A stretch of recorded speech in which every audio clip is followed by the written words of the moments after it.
It's 19 minutes past 8. We have heard this morning that today marks the 90th anniversary of the first Spitfire flight. It's also a very special day for our next guest. Flight Lieutenant Collin Bell is the last surviving World War II Mosquito bomber pilot. And today, it's his birthday, and he turns 105.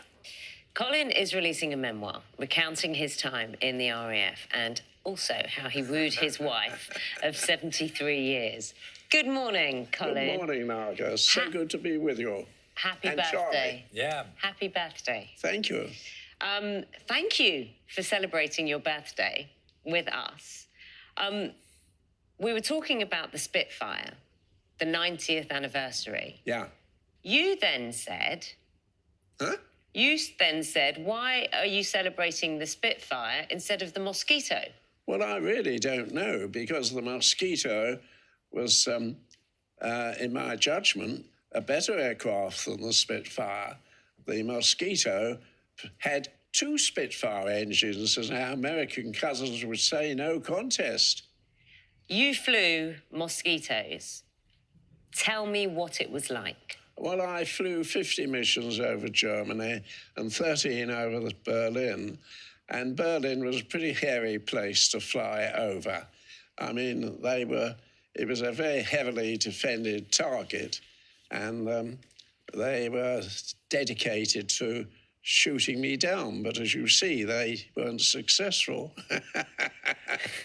Collin, take us, if you would, and I urge anyone to read the book to understand some of the things you saw and you did.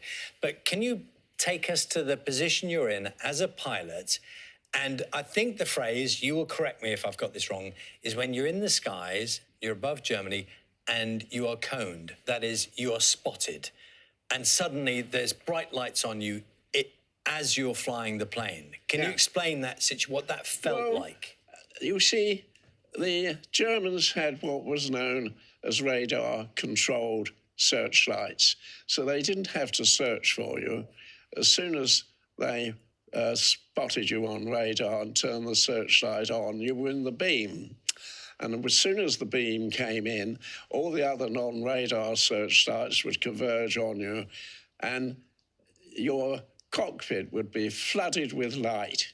And you'd lost the horizon. You had to fly entirely on instruments.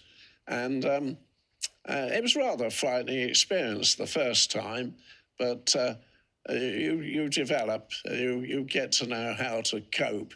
And of course, not only do the searchlights converge on you, but immediately the anti-aircraft shells come pumping up.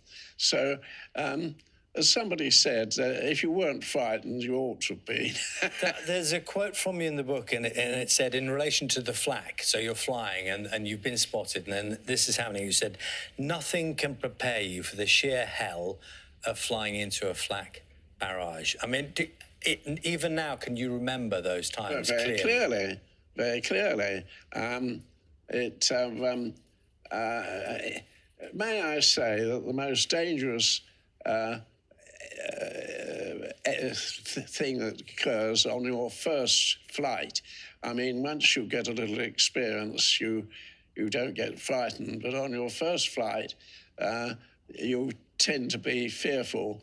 And I always remember that when the shells came up on the first flight, I panicked a bit and I put the aircraft into an enormous dive, and it was shot down from 25,000 feet to 10,000 in a blink of an eye. And we built up a colossal speed. And then I couldn't pull the thing out of the dive, but until I remembered to operate the tail trim.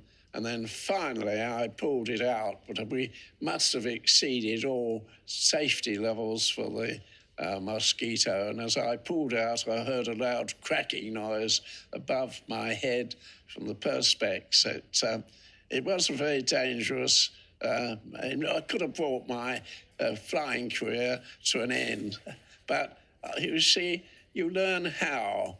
And after you've done the first trip, the second trip is less worrisome, and a third, fourth, fifth, so, it becomes easier. When did you know that you had a good temperament? When did I? When did you know that you had the right temperament to be a good pilot? Never thought about it, dear. People always asking me these emotional questions, and the short answer is I wanted to be a pilot. I was intent on being a pilot. I considered myself exceedingly fortunate to be selected as a pilot, and I was very fortunate to be in the RAF, and I was exceedingly fortunate to fly the best aircraft in World War II, which is the Mosquito.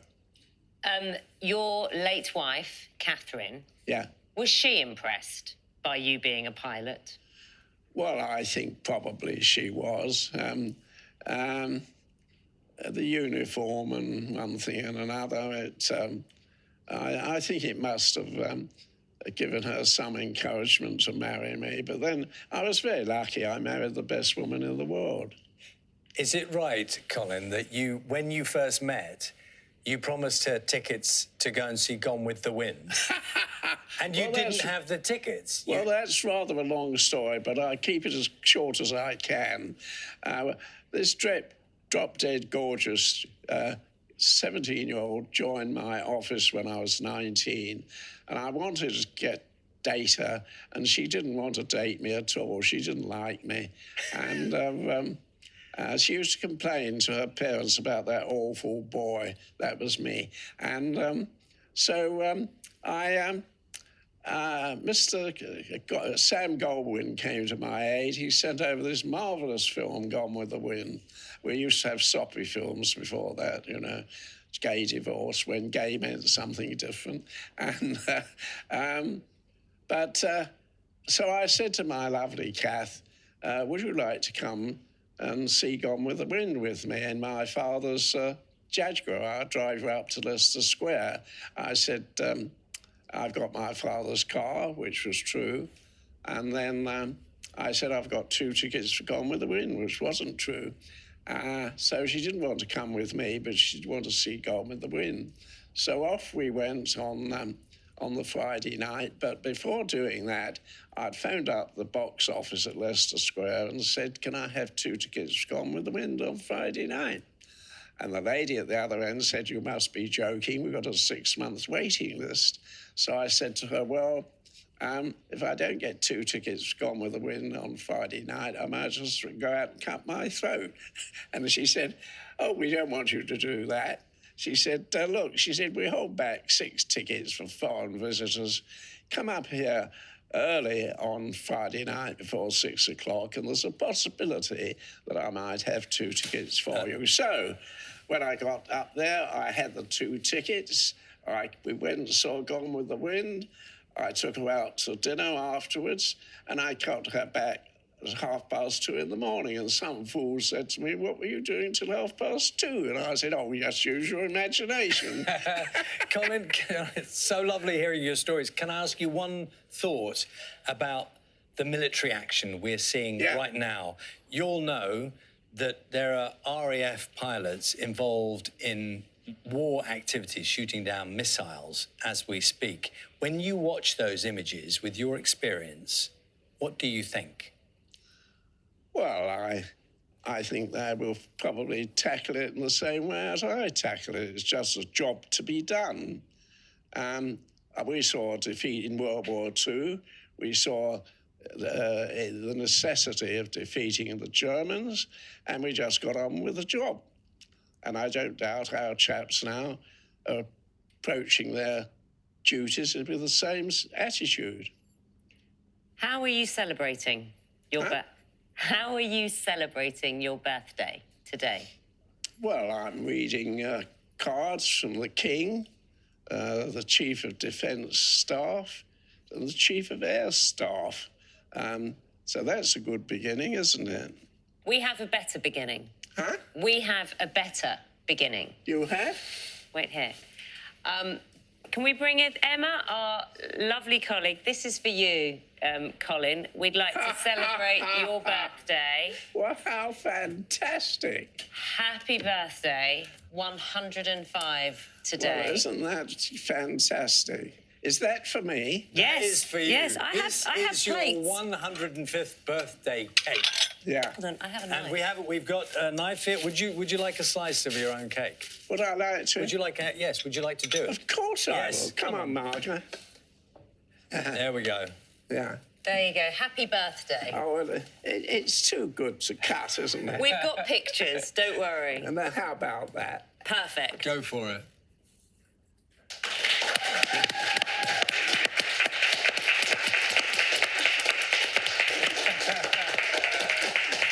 Happy birthday, Colin. Thank you very much. Do sit. Have a seat. Thank you, Charlie. It's been do sit for a moment. Oh, you It's- want me to sit down Well, again? yeah, I mean, it's been such an honour having you here today. The cake feels so appropriate. 105 years old. People will want to know, Colin, what's the secret? It's one of those questions people ask. What is the secret? Well, of course, there are two answers. There's the honest answer, and that is the genes that you're born with. If you're born with the right genes and you live a sensible life and don't get involved in the drug scene or something of that crap, then you might live to 102, or in my case, a bit longer. That's the honest answer. The amusing answer is it's a combination of exercise, alcohol, and the love of good women, the odd bad one thrown in. Can't argue with that. Can't argue. Thank you, Colin. Colin's book is called Bloody Dangerous, 50 Missions Over Germany, the last first-hand account from World War II. And may I just conclude by saying I finished this autobiography. It is called Bloody Dangerous, and it's at the moment it's on sale at Amazon. And Thank you. Yeah. You can say whatever you like. I have to, Colin. Why did you wait so long? Huh? Why did you wait so long to write your autobiography?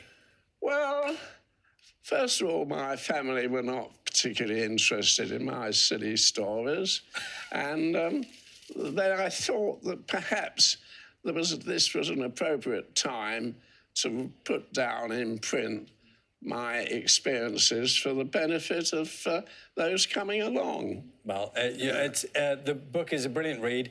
You, by the way, have a very firm handshake at the age of 105. Very firm handshake. I can confirm that. A strong accent. No, strong handshake. Oh, handshake. well, of course. Try again. There we go. I'm kidding. It's lovely to meet you. Thank you. Lovely meeting you. Just stay there for a moment. Yes. Right, Morning Live.